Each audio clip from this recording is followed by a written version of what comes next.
In this video, I'm going to teach you how to create anchor links to another page in Elementor. So in order to do that, you first need to head over to elementor.com and then from in there, create an account by clicking on the this get started option or click on this login option in order to log into your existing one. So you need to also head over to WordPress.com since it will be used to host your Elementor. Into this part, click onto this get started or click onto this login in order to log in to your one. So I have in here this website that I have created using WordPress Elementor. In order to define the anchor on the target page, you need to edit the target page with Elementor. So for this case right here, let's choose in here a section that we want to link it to. For example, I have in here this GIF or this particular grid. Click on it and under this advanced, you can see its layout and under this is the CSS ID.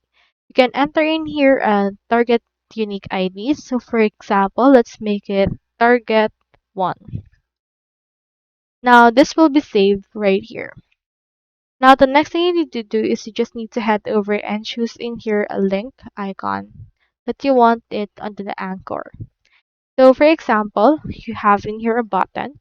Click onto that button right there. And once this button is open, head over to the content and then input right here the link. So for example, let's put in here the target one. So you can also do this if you have another page. Like for example, if you have other page that you want, we have in here some pages that you can use for slugs.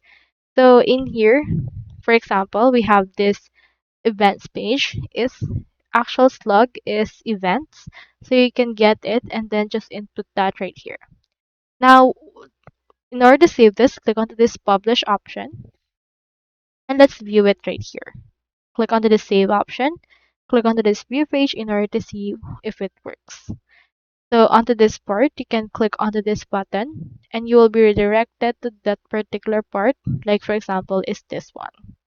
So that's how you create anchor links on another page in Elementor. I hope this video helped you out.